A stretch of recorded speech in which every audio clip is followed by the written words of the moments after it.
युगी प्राणी केवल इसी की प्रधानता रखते हैं। जहां शास्त्र आज्ञा करता है उसको रौंदने वाले इन मूर्ख, जिनकी मूर्खता बढ़ी हुई है, इन मूर्खों की बातें प्रमाणित थोड़ी है। अब इनकी जो दुर्गति होगी वही तो है जो कह रहे नहीं कुछ नहीं, पाप नहीं है, मनोरंजन है।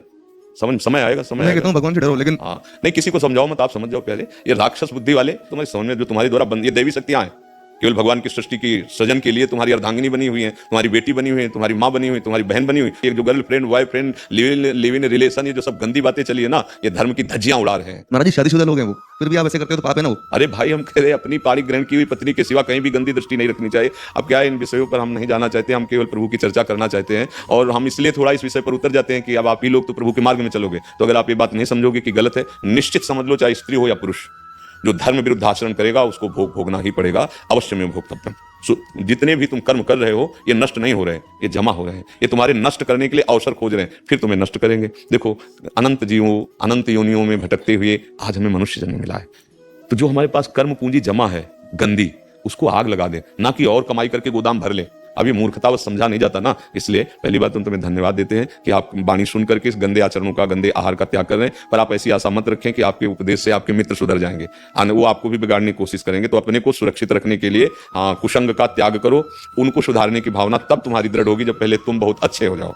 तुम अच्छे हो जाओगे ना, फिर तुम्हारे आचरण देख। अच्छा, इसमें यह भी बात है, आप अच्छाई पे शुरू हुई और पीछे बुराई रही, उसका फल दुख आएगा, तो घबरा के छोड़ मत देना कि जब से अच्छाई में लगे तब से हमारा सब गड़बड़ होना शुरू हो गया। ऐसा मतलब हो सकता है विधान, क्योंकि मान लो क्रम सुख का चलता रहा, अब पाप कर्म का क्रम आ गया और आपने अच्छाई शुरू कर दी, अब वो क्रम तो भोगना पड़ेगा। तो आपको लगेगा जिस दिन से हमने सब छोड़ा उसी दिन से मुसीबत में फंस गए। ये माया उल्टी बुद्धि सिखाती है भैया। ये माता बहनें ऐसे दृष्टि से जो देखता है, हम फिर बार बार कहते हैं, त्रिभुवन में किसी की ताकत नहीं थी कि रावण को हरा सके। केवल यही दिमाग, यही जो तुम दिमाग बोले ना, मनोरंजन है। तो मंदोदरी छाती पीट के कहती, रहा नको कुल रोवन हारा।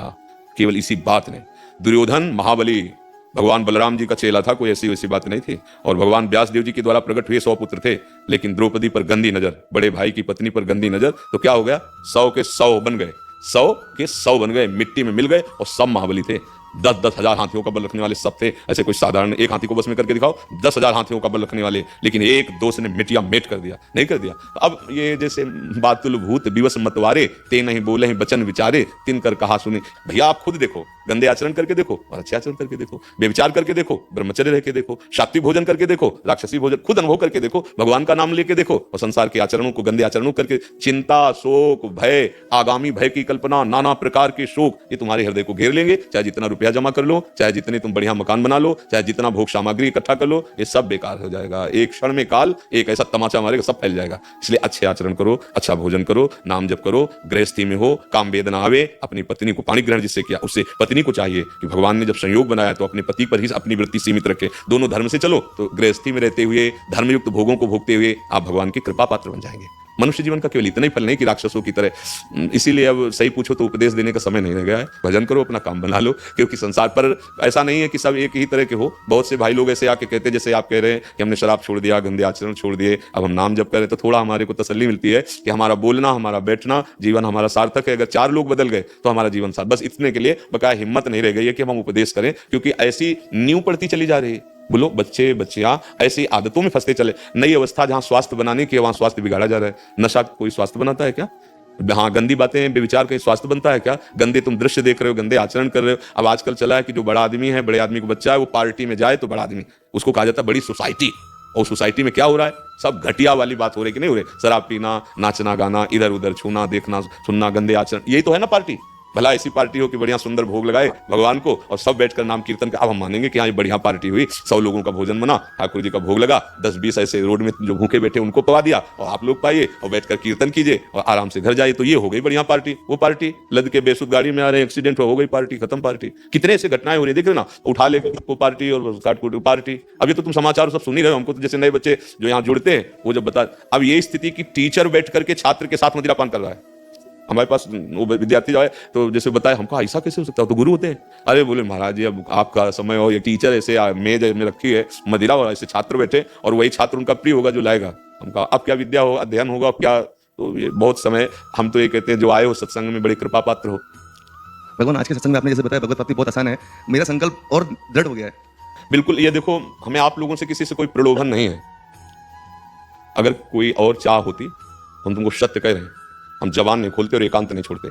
एक चाह पैदा हो गई है कि अब हमारा आखिरी समय है, क्योंकि किडनी फेल है, कभी भी ठाकुर जी ट्रांसफर कर सकते हैं। अब जो कुछ गुरु से मिला है और जो कुछ जिंदगी में अनुभव हुआ है, तो हमने समाज का अन्न खाया है, समाज का वस्त्र पहना है। अब जो पकड़ पाओ, ना पकड़ पाओ। भगवान आपका दर्शन कर लिया, अब तो लगता है अब कुछ नाचना चाहिए। हम इसीलिए केवल बोलते हैं भैया कि आपका जीवन बदल जाए, और हम सत्य कहते हैं। अगर आप श्रद्धा से स्वीकार कर लोगे तो ये प्रवचन नहीं है, भूत की तरह तुम्हारे ऊपर वचन चढ़ जाएंगे, क्योंकि हम वही बोलते हैं जो गुरु कृपा से यहाँ है, नहीं तो फिर नहीं। और तो वचन जो है ना वो चढ़ जाएंगे तुम्हारे ऊपर, जब जाओगे तो गूंज जाएगा तुम्हारे दिमाग में। तो भैया इन गंदी बातों को अपने हृदय में मत रखो। देखो आजकल पति पत्नी का प्यार ऐसे बिखरा हुआ है, कब कौन कहां से तलाक, किसकी तलाक, ये शब्द हैं। अरे एक बार दोस्ती का हाथ मिला लिया तो एक दूसरे की गलतियों को माफ करते हुए अपनी जिंदगी का निर्वाह करते हुए आनंद पूर्वक रहो। लड़ाई झगड़ा ये आज इससे कल उससे, फिर क्या जीवन रह जाएगा। चलो यौवन अवस्था है या एक अवस्था और आएगी वृद्धावस्था, फिर क्या होगा। तुम्हारे कर्म जब तुम्हारे ऊपर लागू होंगे, दंड भोग, तब क्या होगा। इसलिए बहुत यही कमाई की अवस्था है, इसमें अच्छी कमाई कर लो या बुरी कमाई कर लो। और देखो एक अनुभव की बात कहते हैं, जैसे हमने जीवन में कभी बंदूक नहीं चलाई है, तुम्हारे सामने रख दीजिए, हम उसको चला ही नहीं सकते। ऐसे जीवन में तुमने भजन नहीं किया है तो पक्की बात समझो, बुढ़ापा में माला रख लो, चंदन लगा लो, सब कुछ कर लो, भजन नहीं होने वाला, क्योंकि अंदर का अभ्यास संसार का है ना, वैसे ही चलेगा। अब जिसने अभ्यास किया है तो एक सेकंड में लक्ष्य पे गोली मार देगा, क्योंकि उसने अभ्यास किया है। हमने अभ्यास नहीं किया। अगर आपने जीवन में भजन का अभ्यास किया है तो फिर वृद्धावस्था में और भजन होगा कि भैया अब हम तो छुट्टी और खूब राधा राधा राधा। और जो सोचते जवानी में पापाचरण कर लो, बुढ़ापे में भजन करेंगे तो नहीं होगा, क्योंकि पापवंत कर सहज स्वभाव, भजन मूर्ति भाव लगाओ। समझ में आया भैया।